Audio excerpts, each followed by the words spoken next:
ছাত্রছাত্রীরা, আজকে ইনঅর্গানিক কেমিস্ট্রির একটা অন্যতম গুরুত্বপূর্ণ চ্যাপ্টার আলোচনা করব এবং সেই চ্যাপ্টারটার নাম হচ্ছে কোঅর্ডিনেশন কেমিস্ট্রি, অর্থাৎ জটিল যৌগ। দেখো, জটিল যৌগ এই কথাটায় নামের মধ্যে জটিল হলেও এই চ্যাপ্টারটা কিন্তু খুব সোজা চ্যাপ্টার। মানে অনেকের কাছে এটা জটিল লাগে, কিন্তু এই চ্যাপ্টারটা আমি তোমাকে অ্যাসিওর করছি, এই চ্যাপ্টারটা তুমি যদি আমার প্রত্যেকটা লেকচার যদি ঠিকঠাক শুনতে পারো বা ফলো করতে পারো, তাহলে এই চ্যাপ্টার কিন্তু তোমাদের কাছে অত্যন্ত সোজা হয়ে যাবে। এখন জটিল যৌগ নিয়ে আমি ডিটেলসে আলোচনা করব। জটিল যৌগ ব্যাপারটা কি এবং জটিল যৌগর একটা ব্যবহার। জটিল যৌগ এই প্রকৃতির মধ্যে কিন্তু অনেক জটিল যৌগ আছে। তার মধ্যে কি বলতো একটা উদাহরণ হতে পারে ক্লোরোফিল। ইয়েস, ক্লোরোফিল হচ্ছে কিন্তু একটা জটিল যৌগ। ক্লোরোফিল এটা জটিল যৌগ, বা ক্লোরোফিল একটা যৌগ। ক্লোরোফিল এটা কিন্তু জটিল যৌগ, অর্থাৎ এখানে কিন্তু যৌগ, একটা যৌগ আছে কিন্তু জটিল যৌগ। জটিল যৌগটা নিয়ে কিন্তু আমরা আলোচনা করব। হোয়াট ইজ জটিল যৌগ বা হোয়াট ইজ কোঅর্ডিনেশন কম্পাউন্ড। তাহলে আমাদের যে আলোচনাটা হবে আজকে জটিল যৌগ বা কোঅর্ডিনেশন কম্পাউন্ড। জটিল যৌগ, জটিল যৌগ বা coordination compound, coordination compound, coordination compound. খুব ভালো করে শুনবে, এই চ্যাপ্টারটার প্রত্যেকটা জিনিস তোমাদের খুব ভালো করে বুঝতে হবে। জটিল যৌগ ব্যাপারটা কি, আমি জটিল যৌগতে আসবো, কোঅর্ডিনেশন কম্পাউন্ড ডিটেলস আলোচনা করব। তার আগে আমাদের জানতে হবে যে আমাদের যে যৌগগুলো আছে, যৌগ তো জানো, যৌগ কাকে বলে, বা একাধিক একাধিক মৌলের সমন্বয়, এক নয় একাধিক মৌলের সমন্বয়ে গঠিত যে পদার্থ, সেটাই হচ্ছে যৌগ। তো যৌগকে আমরা কিন্তু কয়েকটা ভাগে ভাগ করতে পারি। সুতরাং আমরা প্রথমে যেটা করব, আমরা কোঅর্ডিনেশন কম্পাউন্ড তো পড়বই, নিশ্চিতভাবে পড়বো, কিন্তু আমাদের প্রথমে যেটা জানতে হবে সেটা হচ্ছে আমাদের যৌগের শ্রেণী বিভাগ। যৌগের শ্রেণী বিভাগের মধ্যে, অর্থাৎ আমাদের যৌগের যে শ্রেণী বিভাগ, একদম অল্প কথা আমি বলি যে প্রথমে আমরা করব যৌগের শ্রেণী বিভাগ। যৌগটাকে কভাগে ভাগ করা যায়। তো যৌগের শ্রেণী বিভাগের মধ্যে আমরা যেটা ফার্স্ট করব সেটা হচ্ছে সরল যৌগ। সরল যৌগ বা বা প্রথম ক্রমের যৌগ। সরল যৌগের অপর নাম হচ্ছে প্রথম ক্রমের যৌগ। প্রথম ক্রমের যৌগ, সরল যৌগের একটা অপর নাম হচ্ছে প্রথম ক্রমের যৌগ। প্রথম ক্রমের যৌগ এটা বলতে পারো। আর দ্বিতীয়টা হচ্ছে, দ্বিতীয় নম্বর হচ্ছে উচ্চতর ক্রমের যৌগ। উচ্চতর ক্রমের যৌগ, উচ্চতর ক্রমের যৌগ বা বা আণবিক যৌগ, বা আণবিক যৌগ। খুব ভালো করে শুনবে এবং এখান থেকে তোমাদের কনসেপ্ট গ্রো হবে। তো একটা লেকচারের ফার্স্ট যে একটা চ্যাপ্টারের ফার্স্ট যে লেকচারটা, এটাকে কিন্তু তোমাকে কনসেপ্ট বিল্ডিং, এটাকে তোমাকে ভালো করে বুঝতে হবে। দেখো, সরল, আমরা যৌগকে আমরা দুভাগে ভাগ করতে পারি। একটা হচ্ছে সরল যৌগ, সরল যৌগের অপর নাম হচ্ছে প্রথম ক্রমের যৌগ। আর দ্বিতীয়টা হচ্ছে উচ্চতর ক্রমের যৌগ বা আণবিক যৌগ। এখন দেখো, এই সরল যৌগ কাকে বলে। সরল যৌগ একদম সিম্পল ফর্মে জানো, সরল যৌগ হচ্ছে আমরা যে এতদিন ধরে যেটা করে এসেছি, যে সমযোজী বন্ধনে এবং তড়িৎযোজী বন্ধনে যখন কোনো পরমাণু বা আয়ন যুক্ত থাকে, তখন যে যৌগ গঠিত হয়, তখন তাকে আমরা বলবো সরল যৌগ। অর্থাৎ এইখানে যেমন সরল যৌগের একটা উদাহরণ আমি বলছি, দেখো NaCl। NaCl এর মধ্যে কোন বন্ধন আছে? আয়নীয় বন্ধন আছে। অর্থাৎ এখানে এই Na+Cl- কি দ্বারা যুক্ত হয়েছে? আয়নীয় যোজ্যতা দ্বারা যুক্ত হয়েছে। এবং যদি আমরা বলি HCl কি দ্বারা যুক্ত হয়েছে? HCl সমযোজ্যতা দ্বারা যুক্ত হয়েছে। তো এই ধরনের যে যৌগগুলো, প্রথম ক্রমের যৌগ, যেগুলো আমরা রাসায়নিক বন্ধনে পড়ে এসেছি, তো রাসায়নিক বন্ধনে যেগুলো পড়েছে সেগুলো হচ্ছে প্রথম ক্রমের যৌগ। অর্থাৎ এই ধরনের যৌগগুলো মধ্যে, এই ধরনের যৌগগুলো কিন্তু পরস্পর সমযোজ্যতা বা সমযোজী বন্ধন বা তড়িৎযোজ্যতা বা তড়িৎযোজী বন্ধন দ্বারা কিন্তু এটা যুক্ত থাকে। তো সমযোজ্যতা, তড়িৎযোজী বন্ধন, সমযোজ্যতা এবং তড়িৎযোজ্যতা দ্বারা যারা যুক্ত থাকে এবং যুক্ত যেসব যৌগ গঠন করে, তাদেরকে আমরা বলবো প্রথম ক্রমের যৌগ। এবং এদের মধ্যে এখানে স্থির তড়িৎ আকর্ষণ বল কাজ করে। আর সমযোজী যৌগের মধ্যে, সমযোজী যৌগের মধ্যে পাশাপাশি দুটো মলিকুলের মধ্যে কিসে কাজ করে? ভ্যান ডের ওয়াল আকর্ষণ বল কাজ করে। দুটো মলিকুলের মধ্যে ভ্যান ডের ওয়াল আকর্ষণ বল কাজ করে। সুতরাং এই জায়গাটা দেখে নিতে হবে, সরল যৌগ আর প্রথম ক্রমের যৌগ নিশ্চিত বুঝতে পারলে আমরা এতদিন ধরে যেটা পড়েছি সেটা সরল যৌগ, প্রথম ক্রমের যৌগ। এবং সরল যৌগ, প্রথম ক্রমের যৌগ হচ্ছে সেই যৌগগুলো যে যৌগগুলো সমযোজ্যতা বা তড়িৎযোজ্যতার মাধ্যমে যুক্ত হয়। ক্লিয়ার? এবার হচ্ছে উচ্চতর ক্রমের যৌগ। উচ্চতর ক্রমের যৌগকে আমরা দুরকম ভাবে ভাগ করতে পারি। একটা হচ্ছে ডাবল সল্ট। উচ্চতর ক্রমের যৌগকে আমরা দুরকম ভাবে ভাগ করতে পারি। একটা হচ্ছে ডাবল সল্ট, আমরা সব দেখাবো।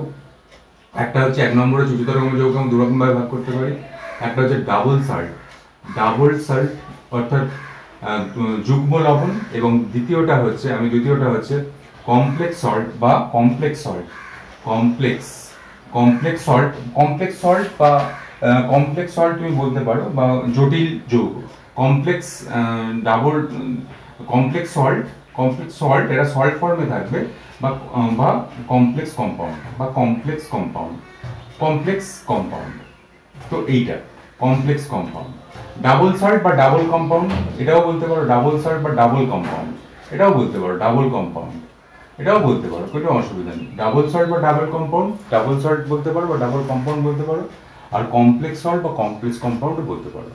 এই উচ্চতর ক্রমের যৌগকে আমরা দুরকম ভাবে ভাগ করে থাকি, আমি বলছি। একটা হচ্ছে ডাবল সল্ট বা যুগ্ম লবণ বা দ্বিলবণ বা ডাবল কম্পাউন্ড বলা যেতে পারে। আর একটা হচ্ছে কমপ্লেক্স সল্ট মানে জটিল লবণ বা জটিল যৌগ। কমপ্লেক্স মানে জটিল যৌগ। দেখো, জটিল যৌগ বলেছি। এবার আমি আলোচনা করব সবকিছু। ডাবল সল্ট ব্যাপারটা কি? ডাবল সল্ট হচ্ছে সেই রকম সল্ট, যে সল্ট, ধরো আমি একটা ডাবল সল্ট তৈরি করছি। ধরো এখানে আমরা তৈরি করছি দুটো প্রথম ক্রমের যৌগ নাও, K2SO4। K2SO4 একটা প্রথম ক্রমের যৌগের একটা উদাহরণ। প্রথম ক্রমের যৌগের মধ্যে প্রথম ক্রমের যৌগ এর মধ্যে কোন বন্ধন আছে? আয়নীয় বন্ধন আছে, K2SO4। আর একটা কি, ধরো এখানে আমি নিচ্ছি Al2SO4 এটা নিচ্ছি aluminium sulphate, potassium sulphate, aluminium sulphate, এবং এর সঙ্গে 6 অণু, যখন এটা যুক্ত হবে তখন 6 অণু জলও এদের সঙ্গে, বাতাসের জলীয় বাষ্প জলের অণু এর মধ্যে থাকছে, এবং এরা যুক্ত হয়ে একটা যৌগ তৈরি করছে। সেই যৌগটা হচ্ছে কি? সেই যৌগটা তোমাদের অতি পরিচিত K2SO4, Al2SO4, এটা কিন্তু একটা যৌগ গঠন করছে, Al2SO4, 6H2 যৌগ গঠন করেছে। এটার নাম কি? এটার নাম হচ্ছে পটাসঅ্যালাম। পটাসঅ্যালাম মানে ফটকিরি। এটার নাম হচ্ছে পটাসঅ্যালাম বা ফটকিরি। এটার নাম তোমরা জানো সবাই, যে পটাসঅ্যালাম বা ফটকিরি। এটার নাম হচ্ছে পটাসঅ্যালাম বা ফটকিরি। তো এইটা দেখো, ডাবল সল্ট হচ্ছে কারা? মানে উচ্চতর ক্রমের যৌগে যখন একাধিক প্রথম ক্রমের যৌগ পরস্পর মিলিত হয়ে যখন যৌগ গঠন করবে। এবং এই যৌগের সব থেকে বড় বৈশিষ্ট্য হচ্ছে, এই যৌগগুলো যখন কঠিন অবস্থায় আছে তখন তার কিন্তু নিজস্ব সত্তাটা সে বজায় রেখেছে। অর্থাৎ কঠিন অবস্থায় যখন আছে তখন কিন্তু K2SO4, Al2SO4 24H2, এটা 6H2 হবে না, সরি আমি ভুল বলছি, এটা 24H2, এটা হচ্ছে পটাসিয়ামের সঙ্গে। তো এরা যখন কঠিন অবস্থায় আছে, এরা কঠিন অবস্থায় থাকলে তার নিজস্ব সত্তা কিন্তু বজায় রেখেছে। অর্থাৎ এরা এই টাইপের কিন্তু বজায় রাখবে। কিন্তু এরা যখন জলীয় দ্রবণে পড়বে, অর্থাৎ জলের মধ্যে যখন তুমি এই লবণটাকে তুমি যোগ করবে, তখন কিন্তু এরা নিজের স্বাধীন সত্তাটা বজায় রাখতে পারবে না, এবং যতগুলো এখানে আয়ন আছে ততগুলো আয়নে কিন্তু বিভক্ত হয়ে যাবে।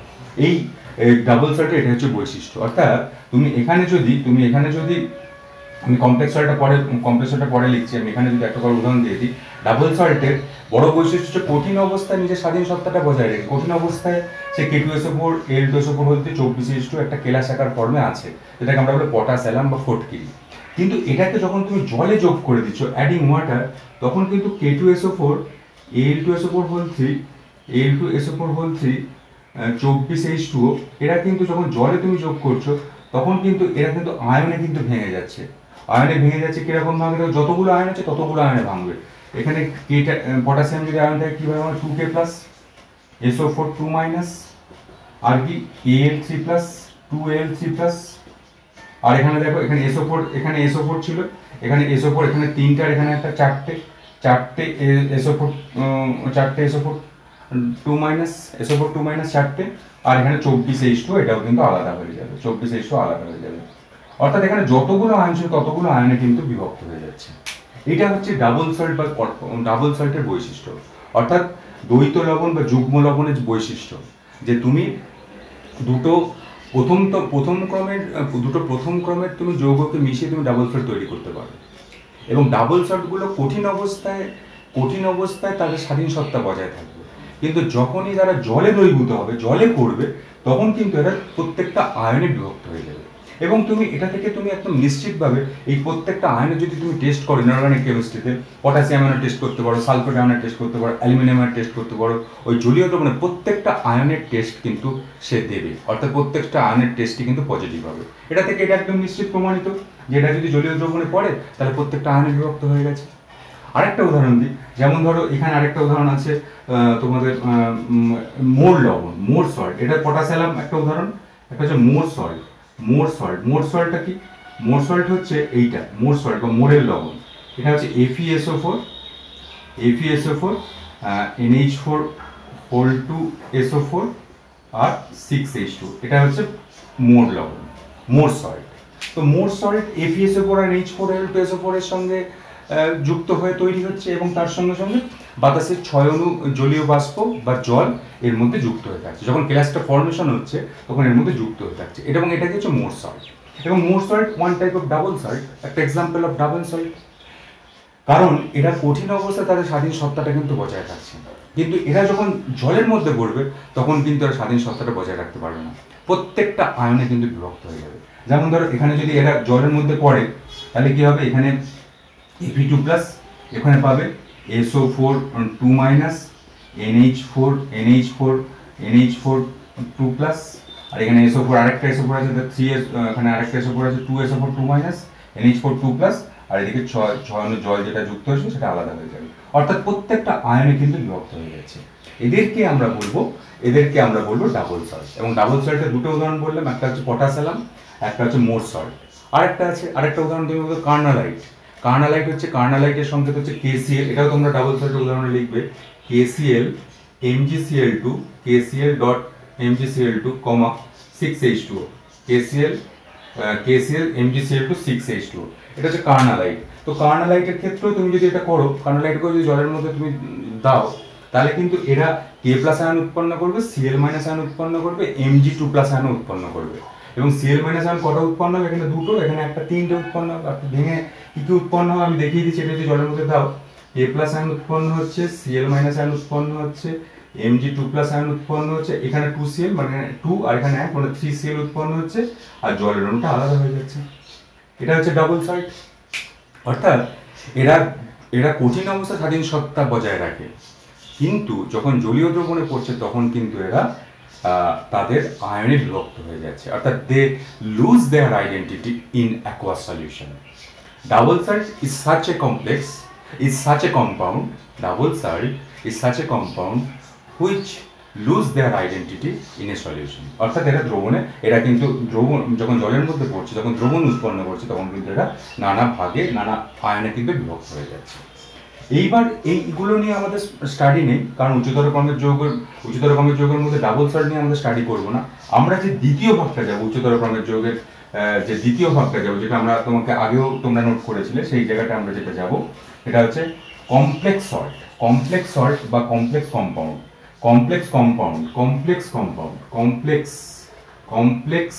দ্বিতীয় নম্বর আমরা যে করছিলাম বি, কমপ্লেক্স সল্ট বা কমপ্লেক্স কম্পাউন্ড বা কমপ্লেক্স কম্পাউন্ড। এখনো আমি কোঅর্ডিনেশন কম্পাউন্ডটা বলছি না, কোঅর্ডিনেশন কম্পাউন্ডটা আমি নিশ্চিত বুঝিয়ে দেবো। কমপ্লেক্স সল্ট বা কমপ্লেক্স কম্পাউন্ড হচ্ছে কোঅর্ডিনেশন কম্পাউন্ড। কেন সেটা আমি বলবো। এখন দেখো কমপ্লেক্স সল্ট ব্যাপারটা কি। দেখো কমপ্লেক্স সল্টেও প্রথম ক্রমের যৌগগুলো কিন্তু মিলিতে হবে, দুটো বা তার বেশি প্রথম ক্রমের যৌগ মিলিতে হবে। যেমন ধরো এখানে ferrous cyanide FeCN whole 2, ferrous cyanide এটা একটা প্রথম ক্রমের যৌগ এবং এটা একটা লবণ ফেরাস সায়ানাইড। এবং এখানে যদি পটাশিয়াম সায়ানাইড, এর সঙ্গে KCN, এবং এটা 4 মানে এটা 1 মোল এবং এটা 4 মোল পটাশিয়াম সায়ানাইড তো জানো খুব বিষাক্ত একটা লবণ। তো ফেরাস সায়ানাইড আর পটাশিয়াম সায়ানাইড যখন পরস্পর যুক্ত হচ্ছে এবং যুক্ত হয়ে এরা কি তৈরি করবে, তৈরি করবে দেখো একটা নতুন লবণ তৈরি করবে, সেটা হচ্ছে K4FeCN6 লবণ তৈরি করছে। এবং এই লবণটার নাম হচ্ছে পটাশিয়াম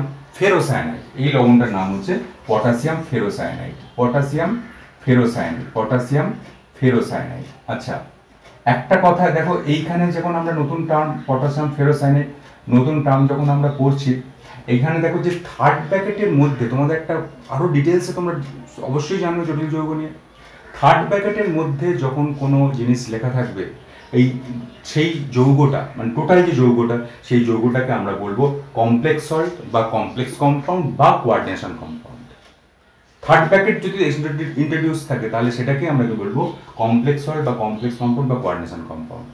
তো এদের বৈশিষ্ট্যটা কি দেখো, এইটা হচ্ছে ফেরাস সায়ানাইড এবং এটা হচ্ছে পটাশিয়াম সায়ানাইড, এটার অনুপাতটা হচ্ছে 1:4 অনুপাতে তুমি মেশালে তুমি পটাশিয়াম ফেরোসায়ানাইড পেলে। এবং এই পটাশিয়াম ফেরোসায়ানাইড যখন পেলে এরা কঠিন অবস্থায় তাদের স্বাধীন সত্তাটা কিন্তু বজায় রাখছে এবং জলের মধ্যে পড়ার পরেও তাদের স্বাধীন সত্তাটা কিন্তু বজায় থাকবে। অর্থাৎ তুমি জলের মধ্যে তুমি এইটাকে তুমি যোগ করবে, জলের সঙ্গে যখন এটা যোগ করবে তখন কিন্তু প্রত্যেকটা আয়নে কিন্তু বিভক্ত হয়ে যাবে না। আগেরটার ক্ষেত্রে ডাবল সল্টে কি হলো, ডাবল সল্টের ক্ষেত্রে জলের মধ্যে তুমি যখন যোগ করলে প্রত্যেকটা যতগুলো কনস্টিটিউয়েন্ট অ্যাটম ছিল প্রত্যেকটা আয়ন যতগুলো কনস্টিটিউয়েন্ট আয়ন ছিল তো প্রত্যেকটা আয়নে কিন্তু বিভক্ত হয়ে গেছিল। কিন্তু এক্ষেত্রে প্রত্যেকটা আয়নে কিন্তু বিভক্ত হবে না।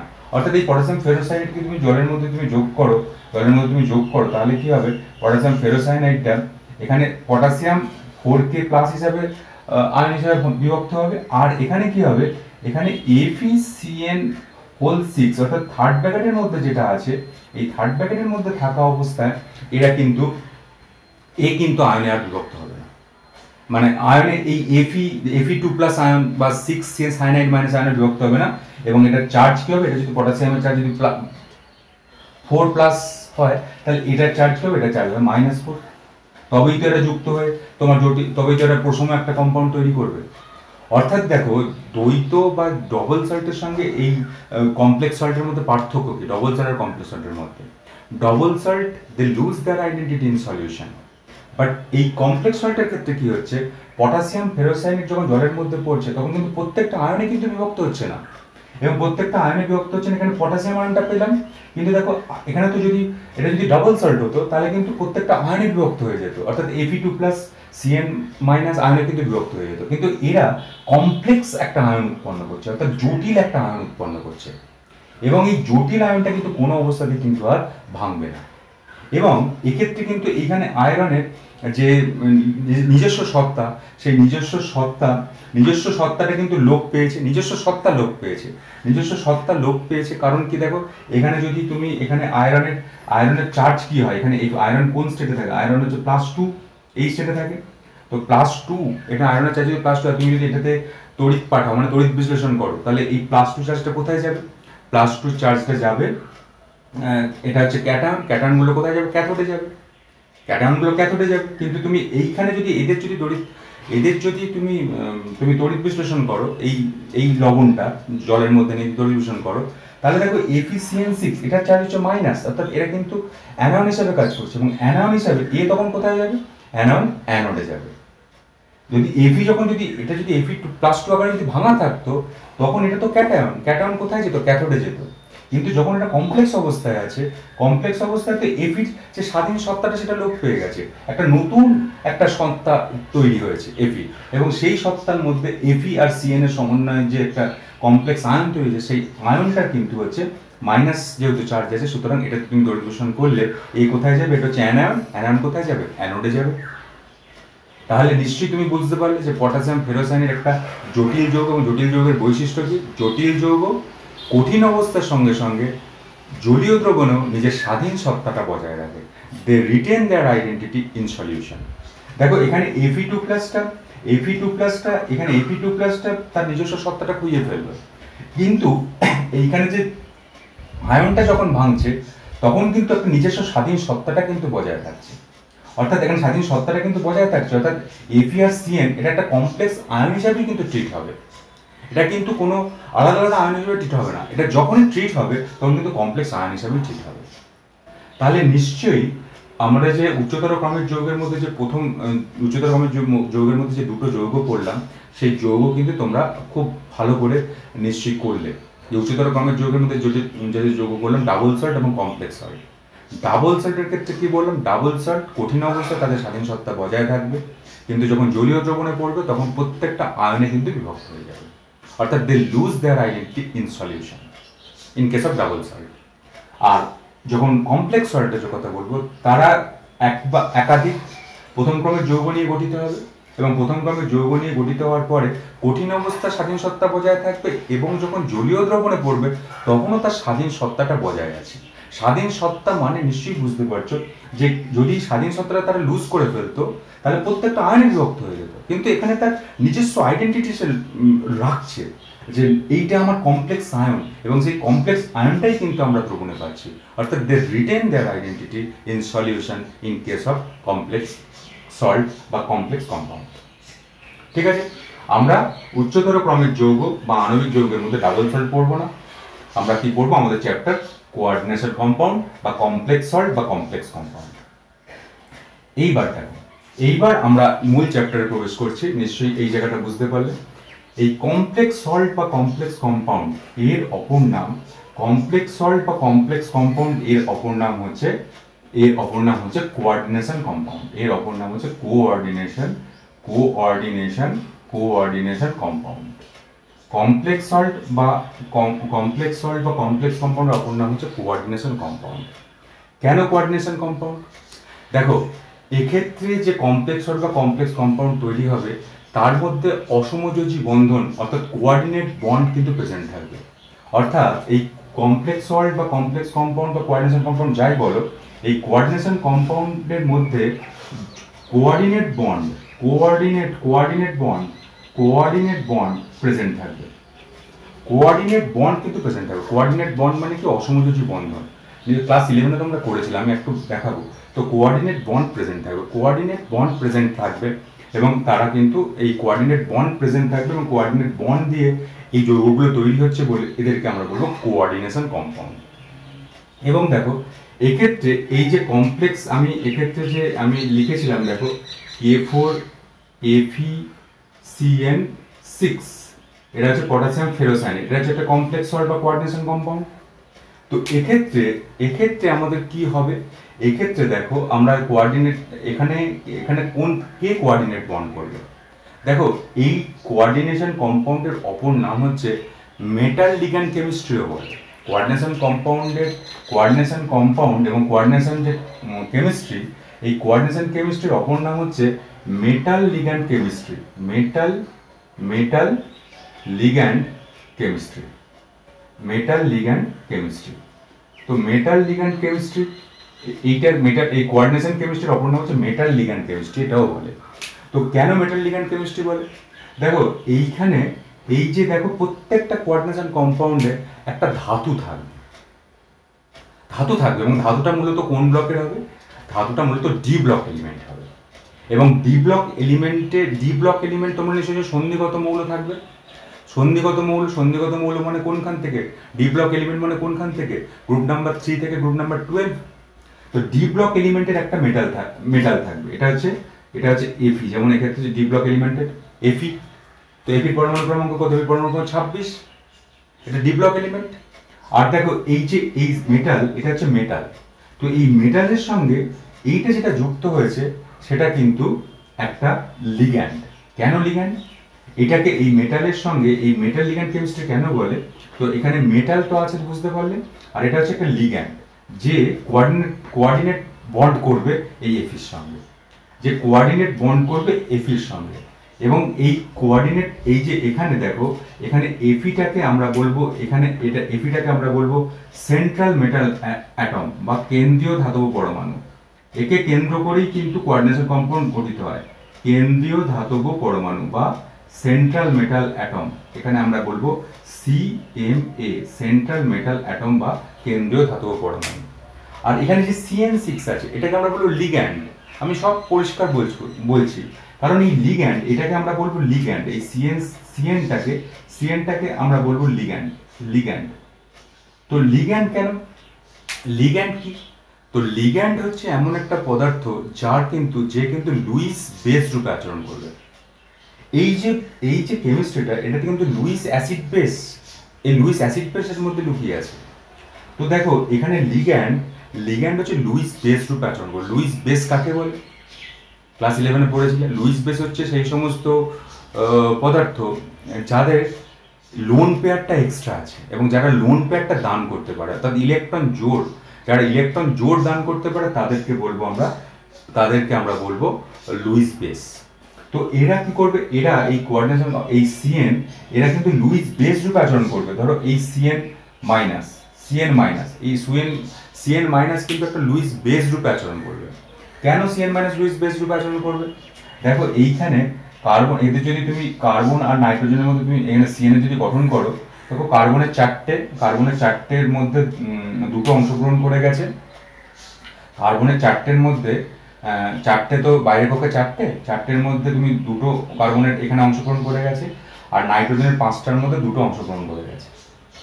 দুটো অংশগ্রহণ করে তবেই তো এখানে চারটে তৈরি হয়েছে। নিশ্চয়ই বুঝতে পারছো কি বলছি। আমি সিএন এর গঠনটা দেখাতে চাইছি যে কেন এরা লুইস বেস রূপে আচরণ করবে। এবং লুইস বেস রূপে কেন আচরণ করবে, দেখো এখানে সি, এখানে ডবল বন্ড, এখানে দেখো এখানে সিএন এর মধ্যে সি ডবল বন্ডের মধ্যে সি এর তো চারটে বাইরের পক্ষে দুটো অংশগ্রহণ করে গেছে, আর নাইট্রোজেন বাইরের পক্ষে পাঁচটার মধ্যে দুটো অংশগ্রহণ করে গেছে।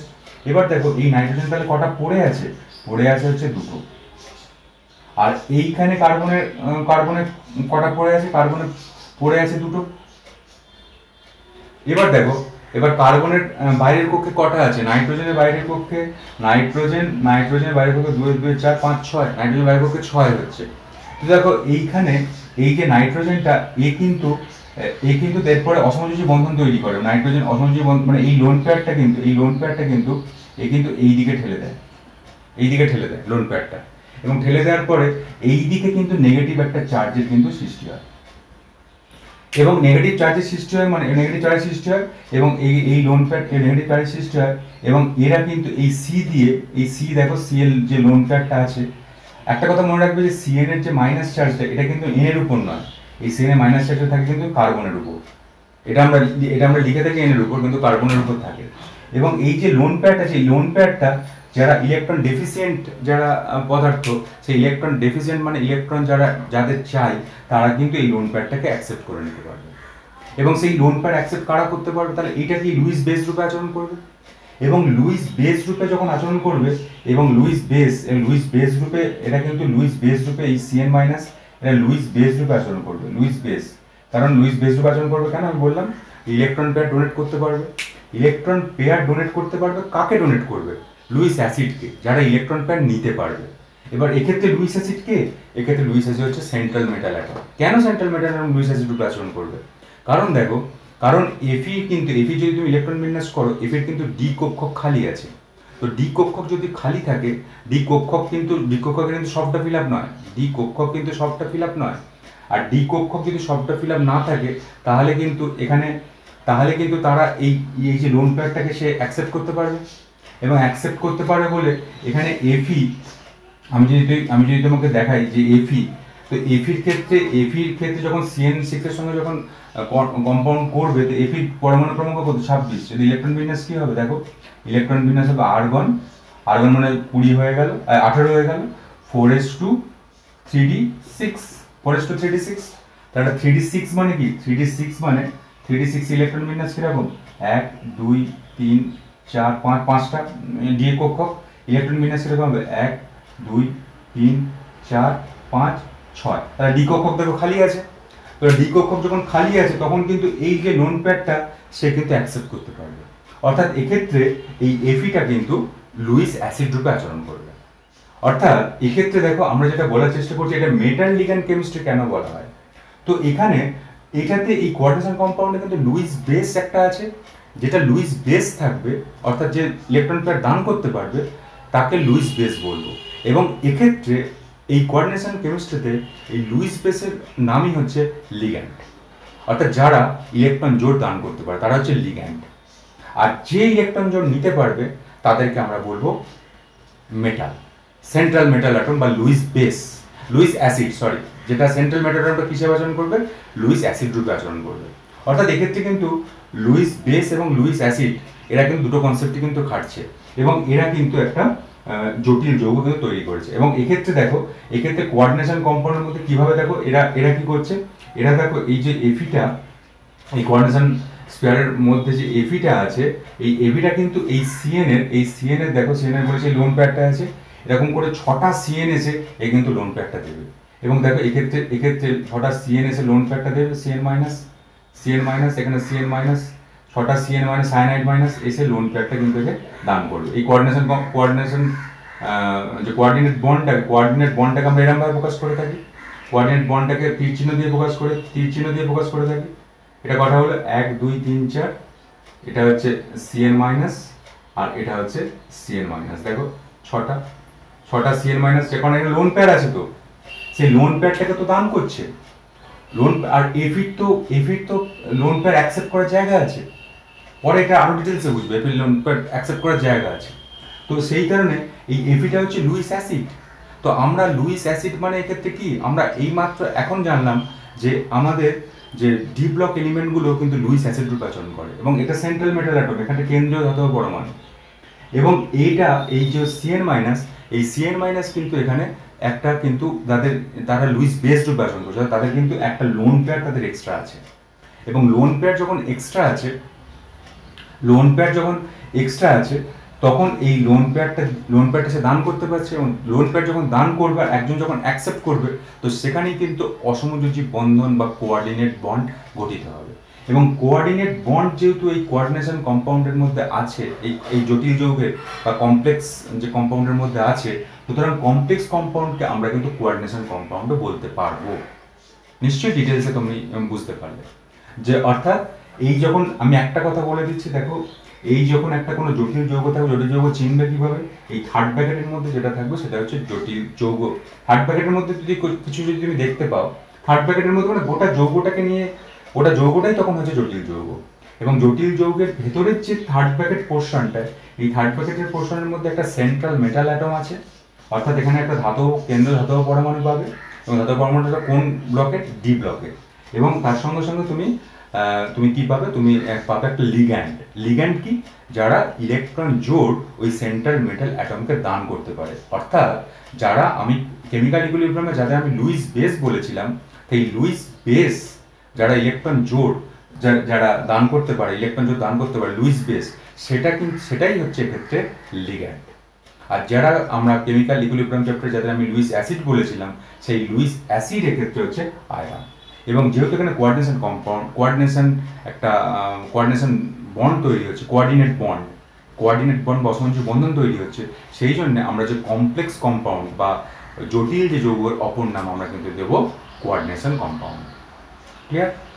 এবার দেখো, নিশ্চয়ই জায়গাটা বুঝতে পারলে, কোঅর্ডিনেশন কম্পাউন্ডের ডিটেলসে আমি বললাম মেটাল লিগ্যান্ড কেমিস্ট্রি, এই জন্য এটার নাম হচ্ছে মেটাল লিগ্যান্ড কেমিস্ট্রি। এবার দেখো, আমি এখানে কয়েকটা টার্ম, এই জটিল যৌগের কয়েকটা টার্ম আলোচনা করবো, important terms regarding coordination compound. সব ডিটেলসে পড়াবো, একটু আগে পড়া হয়তো হবে। আমি দেখো, এটা আমরা আলোচনা করবো ইম্পর্টেন্ট টার্মস,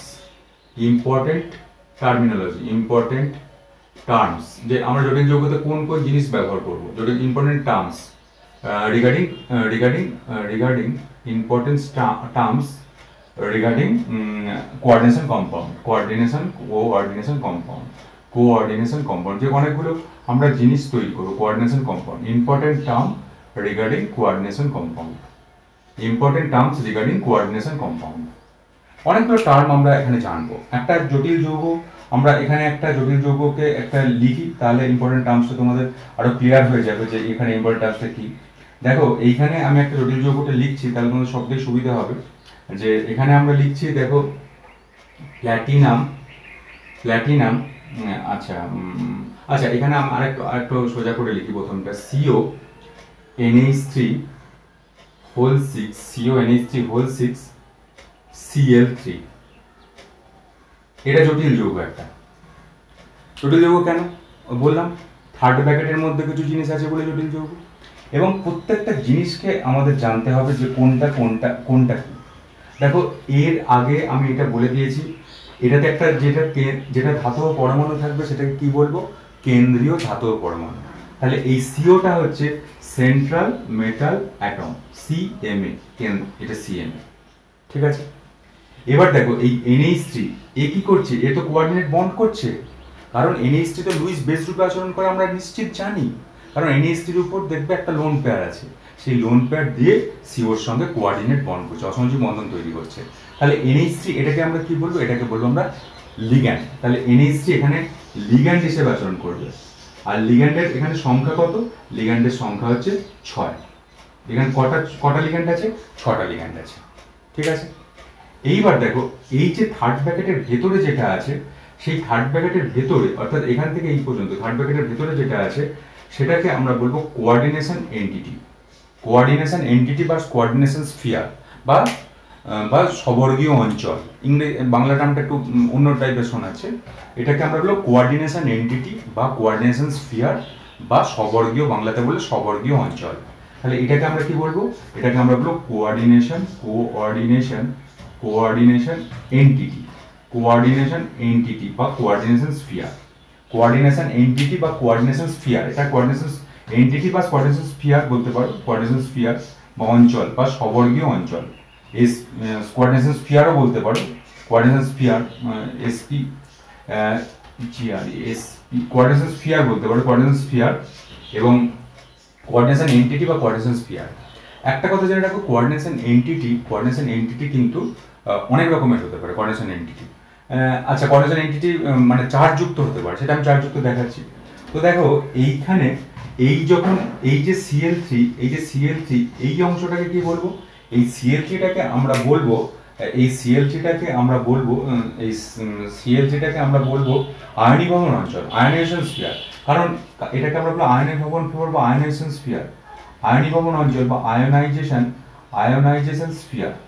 এটাকে বলবো আয়নাইজেশন স্ফিয়ার বা আয়নীভবন অঞ্চল। কারণ কি, এরা যখন জলের মধ্যে পড়ে তখন তো এরা তখন তো আয়নে বিভক্ত হয়ে যেতে পারে।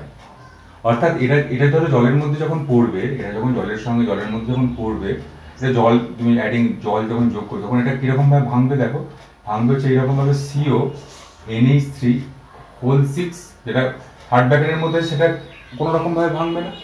এবং আয়নীভবন কোনখানটা? এর আয়নীভবন, এটা ক্লোরাইড কতটা আয়নে ভাঙবে? 3Cl আয়নে ভাঙছে। Cl3 রূপে তো কিরকম ভাঙবে? Cl3 রূপে তো ভাঙতে পারে, আয়নে ভাঙলে কি 3Cl- এসে ভাঙবে।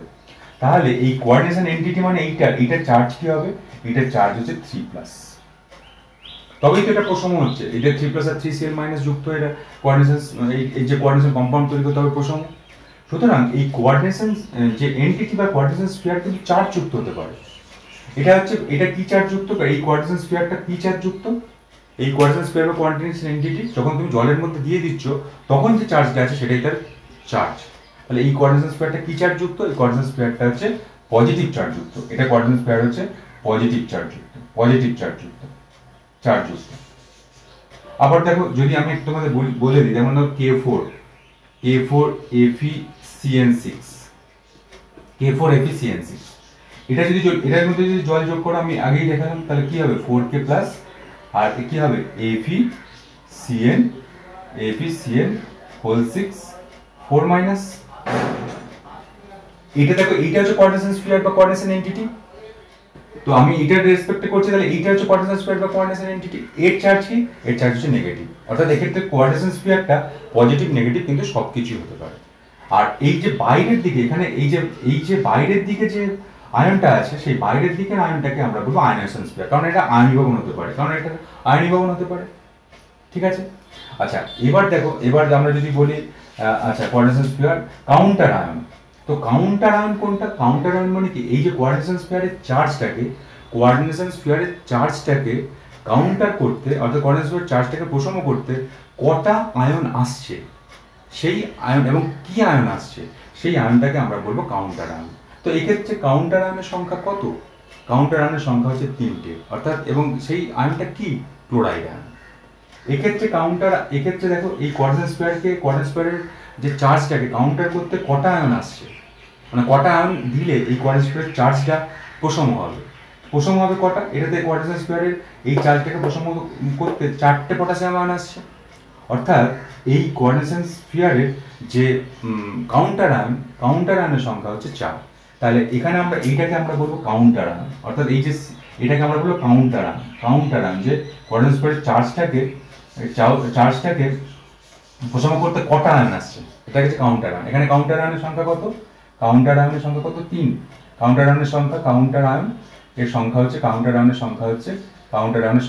3। আর এখানে কাউন্টার আয়নের সংখ্যা কত? কাউন্টার আয়নের সংখ্যা হচ্ছে 4। নিশ্চয়ই বুঝতে পারলে।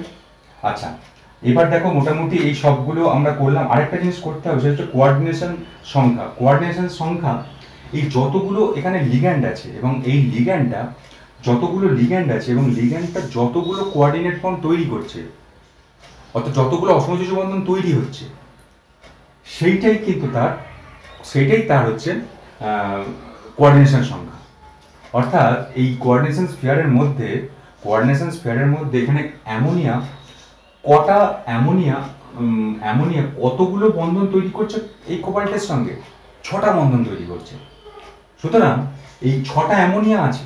দেখো আমি এঁকে দিচ্ছি যে যদি অ্যামোনিয়া এখানে এই যে কোঅর্ডিনেশন স্ফিয়ারের স্থানটা কি হবে? এই কোবাল্ট, এই কোবাল্টের পরে 6টা অ্যামোনিয়া কিন্তু আসছে। 6টা অ্যামোনিয়া, 6টা লোন পেয়ার, এখানে এই একটা লোন পেয়ার এখানে ডোনেট করছে, এখানে এই NH3 আরেকটা লোন পেয়ার এখানে ডোনেট করছে, এখানে ডোনেট করছে।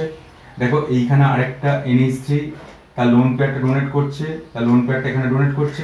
আর দেখানো চলবে না লোন পেয়ারটা, কারণ ডোনেট হয়ে গেল মানে এইটা তীর চিহ্ন মানেই এখানে লোন পেয়ারটা ডোনেট হয়ে গেছে বলে দিচ্ছে। NH3 এখানে ডোনেট করছে, এইখানে NH3 ডোনেট করছে, আর এখানে NH3 ডোনেট করছে। তো এইটা কি? এটা দেখো কটা এখানে কোবাল্টকে ঘিরে কটা অসমযোজী বন্ধন তৈরি হয়েছে? 6টা। তাহলে লিগ্যান্ড কটা? লিগ্যান্ড হচ্ছে 6টা। এবং লিগ্যান্ডের মধ্যে এখানে কোঅর্ডিনেশন, এখানে এই কোবাল্ট কেন্দ্রীয় ধাতব পরমাণুর সর্বগাঙ্ক সংখ্যা বা কোঅর্ডিনেশন নাম্বার কত? অর্থাৎ ওকে কেন্দ্র করে কটা অসমযোজী বন্ধন তৈরি হয়েছে? 6টা অসমযোজী বন্ধন তৈরি হয়েছে। এটা তোমাকে এরকমভাবেই করতে হবে, 6টা অসমযোজী বন্ধন তৈরি হয়েছে বা 6টা ইলেকট্রন জোড় নিতে পেরেছে, এটা কিন্তু করতে হবে না। আমি একটা বড় উদাহরণ দেখাচ্ছি, এক্ষেত্রে মিলে গেল হয়তো যে কোবাল্টের এখানে কোবাল্ট অ্যামোনিয়ার এখানে হচ্ছে তোমার কটা পাচ্ছ তুমি এখানে, এই কোবাল্টের সর্বগাঙ্ক সংখ্যা কত? কোঅর্ডিনেশন নাম্বার, তাহলে কোঅর্ডিনেশন নাম্বার হচ্ছে 6। আমি তাহলে এখানে CN যতগুলো লিগ্যান্ড থাকবে কোঅর্ডিনেশন নাম্বার হবে সেটা 6। এখানে লিগ্যান্ড থাকবে বলাটা একটু ভুল হয়েছে, তুমি একটা নোট করো যে যতগুলো লিগ্যান্ড থাকবে তার সেটা নয়, যতগুলো একটা সেন্ট্রাল মেটালকে অ্যাটমকে কেন্দ্র করে যতগুলো কোঅর্ডিনেট বন্ড তৈরি হবে, সেই কোঅর্ডিনেট বন্ডের সংখ্যাই হচ্ছে তার সর্বগাঙ্ক সংখ্যা বা কোঅর্ডিনেশন নাম্বার। এক্ষেত্রে কোঅর্ডিনেট বন্ড 6টা তৈরি হয়েছে বলে কোঅর্ডিনেশন নাম্বার 6। এক্ষেত্রে এই এপির কোঅর্ডিনেশন নাম্বার কত? 6টা CN মাইনাস এসে এপি কে জয়েন করেছে, তাহলে এপির কোঅর্ডিনেশন নাম্বার কত হবে? এপির কোঅর্ডিনেশন নাম্বার হবে 6। ঠিক আছে, এক্ষেত্রেও কিন্তু এপির কোঅর্ডিনেশন নাম্বার CN এর নাম্বার হবে 6। লিগ্যান্ড কটা? 6টা, আর 6টা অসমযোজী বন্ধন তৈরি করেছে। তুমি এরকম ভাবেই নোট করো, 6টা যখন অসমযোজী, আর অসমযোজী বন্ধনগুলো সিগমা বন্ধন হিসেবেই ট্রিট হয়। কিন্তু তোমাদের বইতে এটা দেওয়া আছে, যতগুলো কোনো একটা সেন্ট্রাল মেটাল আয়ন লিগ্যান্ডের সঙ্গে যতগুলো অসমযোজী সিগমা বন্ধন দ্বারা যুক্ত থাকে, সেই সংখ্যাটাই হচ্ছে কোঅর্ডিনেশন সংখ্যা। এবার দেখো আরেকটা তোমাকে একটা উদাহরণ দিই, সেটা হলে আরো ক্লিয়ার হয়ে যাবে। তো এইটা করলাম।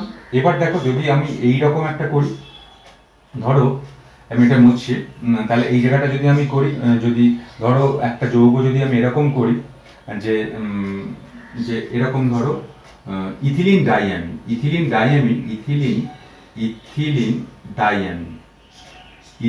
ডাইয়ামিন এ কিন্তু একটা লিগ্যান্ড হিসেবে আচরণ করে। খুব ভালো করে শোনো, আমি পরে আরো ডিটেলসে বলবো। ইথিলিন ডাইয়ামিনের সংকেত এখন দেখান, কোঅর্ডিনেশন নাম্বার নিয়ে একটু কনসেপ্টটা ক্লিয়ার করার জন্য আমি এটা বলছি। CN বা কোঅর্ডিনেশন নাম্বার, ইথিলিন ডাইয়ামিনের সংকেত হচ্ছে এইটা, CH2NH2। এটা হচ্ছে ইথিলিন ডাইয়ামিনের সংকেত। ইথিলিন ডাইয়ামিন, দেখো ইথিলিন মানে কার্বন দুটো, আর ডাইয়ামিনে দুটো অ্যামিনো গ্রুপ যুক্ত আছে, অর্থাৎ এখানে অ্যামিনোর উপর লোন পেয়ার আছে। তো ইথিলিন ডাইয়ামিন হচ্ছে একটা লিগ্যান্ড। এটা হচ্ছে একটা লিগ্যান্ড, খুব ভালো করে দেখো, ভালো করে বুঝতে হবে, এটা হচ্ছে একটা লিগ্যান্ড। তো এই লিগ্যান্ড কারণ কি? কারণ দেখো এটা হচ্ছে লুইস বেস রূপে আচরণ করবে। কেন লুইস বেস রূপে আচরণ করবে? কারণ এটা লোন পেয়ার ডোনেট করতে পারবে, সেই জন্য লুইস বেস রূপে আচরণ করবে। তো আমি এই দিকেও আরেকটা ইথিলিন ডাইয়ামিন অণুটাকে লিখছি, CH2NH2 কে ঘুরিয়ে লিখছি, CH2NH2, আর এদিকে হবে CH2NH2। ঘুরিয়ে লিখছি, এটা হলো লোন পেয়ার। এই একই জিনিস লিখলাম ইথিলিন ডাইয়ামিন। এবার ধরো এখানে যদি কোনো সেন্ট্রাল মেটাল অ্যাটম আসে, ধরো Cu2+, এই Cu2+, এই সেন্ট্রাল মেটাল অ্যাটম Cu2+, মানে চার্জযুক্ত Cu2+ যদি আসে, Cu2+, তাহলে এক্ষেত্রে এই Cu2+ এর সঙ্গে এই কোঅর্ডিনেশন কম্পাউন্ড এই এখানে লোন পেয়ারটা দান করতে পারবে। ওরকম ভাবে দান করবে, দেখো এখান থেকে একটা দান হচ্ছে, এইখান থেকে একটা দান হচ্ছে, এই লোন পেয়ারটা দান করছে, কোঅর্ডিনেট বন্ড করছে, এই লোন পেয়ারটা দান করছে। তাহলে কোঅর্ডিনেট বন্ড কটা হচ্ছে, এবং এবং এটার পরে এটা হচ্ছে লিগ্যান্ড, এটার পরে চার্জ কি হচ্ছে, এটার পরে চার্জ এখানে আসছে। এখানে যদি চার্জটা আমি যদি এখানে করি, এখানে এই Cu2+ এ কাউন্টার করতে আয়ন কটা আসবে, SO4 2-, অর্থাৎ এটা একটা জটিল যৌগ তৈরি হচ্ছে। এই জটিল যৌগ তুমি সংক্ষেপে লিখতে পারবে কি, ইথিলিন ডাইয়ামিনকে সংক্ষেপে লেখে EN, ইথিলিন ডাইয়ামিনকে সংক্ষেপে লেখে EN, এই ছোট হাতের ই বড় হাতের N। কটা এখানে EN আছে, দুটো, এইটা একটা, দুটো EN আছে। এখানে কটা কোবারের সঙ্গে যুক্ত হয়েছে, কপারের সঙ্গে একটা যুক্ত হয়েছে, এবং এই যে যৌগটা এবং এখানে SO4 যুক্ত আছে। তো এটা হচ্ছে কোঅর্ডিনেশন কম্পাউন্ড। দেখো ইথিলিন ডাইয়ামিন লিখেছি, ইথিলিন ডাইয়ামিন এত বড় তো কম্পাউন্ড লেখা যায় না, তো এটা এর মধ্যে আমি স্ট্রাকচারটা করেছি। এবার তুমি যদি বলো কোঅর্ডিনেশন নাম্বার কি? কোঅর্ডিনেশন নাম্বার তুমি যদি লিগ্যান্ডের হিসেবে কাউন্ট করো তাহলে কিন্তু তোমার ভুল হয়ে যাবে। দেখো এই ক্ষেত্রে লিগ্যান্ড কটা, লিগ্যান্ড হচ্ছে 6টা, এটা দান করছে, লিগ্যান্ড 6টা, এটার ক্ষেত্রে কোনো সমস্যা নেই। কিন্তু তুমি দেখো এই যে সেন্ট্রাল মেটাল অ্যাটম CMA, তো CM এর কেন্দ্র করে এখানে লিগ্যান্ড কটা, তুমি চারপাশে লিগ্যান্ড কটা পাচ্ছ, এখানে তুমি লিগ্যান্ড তুমি কটা পাচ্ছ, লিগ্যান্ড তুমি পাচ্ছ হচ্ছে দুটো, লিগ্যান্ড পাচ্ছ একটা, এই মানে লিগ্যান্ডের মানে লিগ্যান্ড EN2 মানে দুটো লিগ্যান্ড, মানে একটা ইথিলিন ডাইয়ামিনে দুটো লিগ্যান্ড, ইথিলিন ডাইয়ামিন দুটো লিগ্যান্ড তুমি পাচ্ছ। দুটো লিগ্যান্ড মানে কি, মানে এইটা একটা আর এইটা একটা। ইথিলিন ডাইয়ামিন একাই, কিন্তু দুদিক থেকে তো বন্ডটা করছে। তাহলে তুমি কোঅর্ডিনেশন নাম্বারটা কত করবে? কোঅর্ডিনেশন নাম্বার তুমি এটা দেখে তুমি বলে দাও যে স্যার এইখানে তো কোবাল্ট আর NH, এখানে যখন কোঅর্ডিনেশন নাম্বার বার করছি সর্বকাঙ্ক সংখ্যা, তখন 6 করছি। তাহলে এখানে লিগ্যান্ড তো আছে, লিগ্যান্ড তো দুটো আছে, মানে দুটো ভাবে আছে, EN2, ইথিলিন ডাইয়ামিন 2। তাহলে কি আমি এখানে কোঅর্ডিনেশন নাম্বার 2 হবে না? ওই জন্যই তোমাকে আমি করতে বললাম যে সেন্ট্রাল মেটাল অ্যাটমের সঙ্গে যতগুলো অসমযোজী বন্ধন যুক্ত থাকবে সেটাই হবে তার কোঅর্ডিনেশন নাম্বার। একদম কনসেপ্ট ক্লিয়ার রাখবো। এখানে কটা অসমযোজী বন্ধন হয়েছে, 1 2 3 4, অর্থাৎ এক্ষেত্রে কপারের কোঅর্ডিনেশন নাম্বারটা কত, কপারের বা Cu2+ আয়নের কোঅর্ডিনেশন নাম্বার কত, কপারের ক্ষেত্রেই হবে সেন্ট্রাল মেটাল অ্যাটম, কপারের কোঅর্ডিনেশন নাম্বারটা কত, কপারের কোঅর্ডিনেশন নাম্বার হচ্ছে 4, কোঅর্ডিনেশন সংখ্যা হচ্ছে 4। নিশ্চয়ই ক্লিয়ার হবে? তাহলে দেখো আমি একদম সবটাই বললাম যে এই যে এইখানে যদি একটা কমপ্লেক্স কম্পাউন্ড বা কোঅর্ডিনেশন কম্পাউন্ড দেওয়া থাকে, যে কোঅর্ডিনেশন কম্পাউন্ডের কোনটা সেন্ট্রাল মেটাল অ্যাটম, কোনটা লিগ্যান্ড, কোনটা কোঅর্ডিনেশন স্ফিয়ার, খুব ভালো করে বলবে। কোঅর্ডিনেশন স্ফিয়ারটা পজিটিভ নেগেটিভ হতে পারে, এমনকি প্রশমও হতে পারে। যেমন ধরো কোঅর্ডিনেশন স্ফিয়ার যখন কার্বনিল, মানে কার্বন মনোক্সাইড, যাকে আমরা বলবো কার্বনিল, এই CO NiCO4 যখন কার্বনিল যুক্ত থাকবে তখন কিন্তু সেটা প্রশম হবে। দেখো কোঅর্ডিনেশন স্ফিয়ারটা পজিটিভ করেছিলাম, এখানে পজিটিভ কোঅর্ডিনেশন স্ফিয়ার বা কোঅর্ডিনেশন এন্টিটি। পটাশিয়াম ফেরোসাইনাইড ক্ষেত্রে নেগেটিভ করেছিলাম কোঅর্ডিনেশন স্ফিয়ার বা এন্টিটি। প্রশমও হতে পারে, প্রশম NiCO4 প্রশমও হতে পারে। অর্থাৎ নিকেল যখন এখানে কার্বনিল গ্রুপটা থাকবে তখন কিন্তু প্রশম, এই যে এটার সঙ্গে কাউন্টার আয়ন কিছু থাকবে না, তখন কাউন্টার আয়নের সংখ্যা হচ্ছে 0, কাউন্টার আয়ন কিছু থাকবে না। কাউন্টার সংখ্যা না থাকলে এই যে নিকেল যে কার্বনিলটা পাওয়া, টেট্রা কার্বনিল, পরে আমরা পড়বো নামটা, সেটা কিন্তু প্রশম কোঅর্ডিনেশন এন্টিটি, এবং এটাই জটিল যৌগ। এর সঙ্গে কিন্তু কোনো কাউন্টার আয়ন বা কোনো কাউন্টার আয়ন কিন্তু থাকছে না। ক্লিয়ার হলো? আচ্ছা, আর লিগ্যান্ড নিয়ে আমরা কয়েকটা কথা বলি। যে লিগ্যান্ড এই যে লিগ্যান্ডটা আসছে, এই লিগ্যান্ড আবার 3 রকমের হতে পারে। যেমন ধরো এই যে অ্যামোনিয়া আসছে, তো অ্যামোনিয়া কিন্তু বাই দ্য ওয়ে অ্যামোনিয়া কি, অ্যামোনিয়া প্রশম, অ্যামোনিয়া হচ্ছে প্রশম একটা কম্পাউন্ড। তো সুতরাং লিগ্যান্ড এটা তো যখন লোন পেয়ার দান করছে তখন এটা তো লিগ্যান্ড হিসেবে আচরণ করছে এবং লুইস বেস, কিন্তু এটা কি ধরনের লুইস বেস বা কি ধরনের লিগ্যান্ড, এটা প্রশম লিগ্যান্ড। তাহলে এই অ্যামোনিয়া বা জল এই জলের মধ্যেও দেখবে লোন পেয়ার আছে, তো এও লোন পেয়ার দান করতে পারে, এও লিগ্যান্ড হিসেবে আচরণ করবে।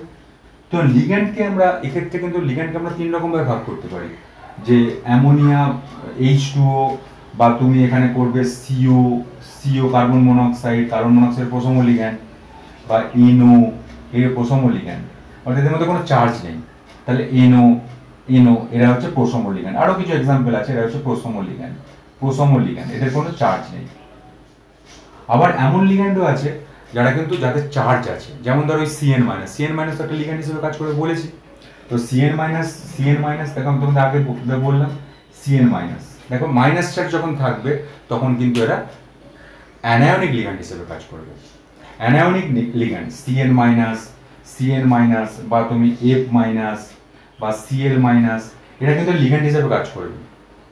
কারণ এরা কিন্তু লিগ্যান্ড হিসেবে কাজ করবে, কারণ F মাইনাস যখন আছে তখন কিন্তু দেখো এদের মধ্যে কিন্তু F এ বাইরের কক্ষে কটা ছিল, এবার বাইরের কক্ষে ছিল 7টা, তো বাইরের কক্ষে এখন F এর মাইনাস চার্জ এসে মানে একটা ইলেকট্রন এসেছে, মানে 8টা চার্জ হয়ে গেছে, 8টা ইলেকট্রন Cl এর ক্ষেত্রেও তাই, এবং সেখান থেকে সেই ইলেকট্রন দান করতে পারবে। F মাইনাস Cl মাইনাস এদের যেহেতু তোমার চার্জ আছে, এবং চার্জটা কি অ্যানায়ন, মানে চার্জটা হচ্ছে নেগেটিভ, সুতরাং এরা হচ্ছে anionic ligand. F minus Cl minus CH3C double minus, এরা কি, এরা হচ্ছে CH3 ডবল মাইনাস, এরা হচ্ছে অ্যানায়নিক লিগ্যান্ড, অর্থাৎ এরা হচ্ছে নেগেটিভ তড়িৎগ্রস্ত লিগ্যান্ড, অ্যানায়নিক লিগ্যান্ড, নেগেটিভ তড়িৎগ্রস্ত। এবং দেখো জৈব যৌগে তোমরা একটা কথা মনে রাখবে, জৈব যৌগে এরা কিন্তু নিউক্লিওফাইল। বলেছিলাম যারা নিউক্লিওফাইল মানে কি, যারা হচ্ছে নিউক্লিয়াস লাভার, অর্থাৎ যদি নেগেটিভ চার্জ থাকবে, যারা জৈব যৌগে নিউক্লিওফাইল তারাই এক্ষেত্রে কিন্তু অ্যানায়নিক লিগ্যান্ড। আর ক্যাটায়নিক লিগ্যান্ডও হয়, তাদের ব্যবহারটা খুব কম, যেমন এখানে NO+, ক্যাটায়নিক লিগ্যান্ডের ব্যবহারটা খুব কম, NO+, এইটা হচ্ছে তুমি এটাই করে রাখো যে এটা হচ্ছে ক্যাটায়নিক লিগ্যান্ড, মানে এটার কিন্তু ক্যাটায়নিক লিগ্যান্ড, এটা কিন্তু কি, এটা দেখো পজিটিভ চার্জ যুক্ত, সেজন্য ক্যাটায়নিক লিগ্যান্ড। অর্থাৎ লিগ্যান্ডকে আমরা 3 ভাগে ভাগ করতে পারবো, প্রথম লিগ্যান্ড, অ্যানায়নিক লিগ্যান্ড এবং ক্যাটায়নিক লিগ্যান্ড। প্রথম লিগ্যান্ড কোনগুলো? প্রথম লিগ্যান্ড হচ্ছে যাদের কোনো চার্জ থাকবে না, তারা হচ্ছে প্রথম লিগ্যান্ড। অ্যানায়নিক লিগ্যান্ড কোনগুলো? যাদের নেগেটিভ চার্জ থাকবে, তারা হচ্ছে অ্যানায়নিক লিগ্যান্ড। ক্যাটায়নিক লিগ্যান্ড কোনগুলো? ক্যাটায়নিক লিগ্যান্ডে পজিটিভ চার্জ থাকবে, এটা হচ্ছে ক্যাটায়নিক লিগ্যান্ড।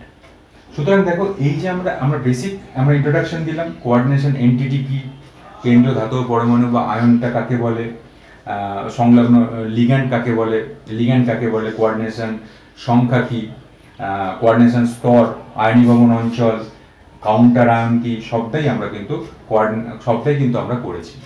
তো এর পরেও আরো জিনিসে আমরা করতে পারি, যে দেখো আমরা যেটা করতে পারি সেটা হচ্ছে কোঅর্ডিনেশন। এটা এখন আজকে আর বেশি আমি করছি না, কারণ তোমাদের চাপ হয়ে যাবে। তো বেসিক ইন্ট্রোডাকশন পার্টটা নিশ্চয়ই বুঝতে পারলে, যে বেসিক ইন্ট্রোডাকশন পার্টে কিন্তু আমরা এই সব জিনিসগুলো আমরা করলাম, এবং একটা জটিল যৌগকে কীভাবে চিনবে, এবং জটিল যৌগের সঙ্গে যে ডাবল সল্ট, অর্থাৎ যেটা যুগ্ম লবণ, তাদের পার্থক্যটা কি, সব কিছুই তোমরা নিশ্চয়ই পড়েছো। এবং জটিল যৌগের যে বিভিন্ন অংশ, এই অংশগুলো কি কি, সেগুলো তোমরা কিন্তু পড়বে। এই পর্যন্ত তোমরা ভালো করে প্র্যাকটিস করো। তো এর পরের দিন আমি এখানে এই জটিল যৌগের মধ্যে যে সেন্ট্রাল মেটাল অ্যাটমের চার্জ ক্যালকুলেশন আমরা করবো, যে কিভাবে সেন্ট্রাল মেটাল অ্যাটমের চার্জ হয়, সেন্ট্রাল মেটাল অ্যাটমের যে একটা চার্জ কিন্তু থাকে, চার্জ ক্যালকুলেশন করবো এরপরে, এবং অন্যান্য আরো জিনিস, ওয়ার্নার থিওরি বা ভার্নার থিওরি, এগুলো সব করবো। এখন এই পর্যন্ত প্র্যাকটিস করো, এটা অত্যন্ত গুরুত্বপূর্ণ একটা জিনিস কিন্তু আলোচনা করলাম, বেসিক আইডিয়া। এই পর্যন্ত প্র্যাকটিস করো, এরপরে আমি নতুন ভিডিও নিয়ে আসছি। তোমরা ভালো থাকো।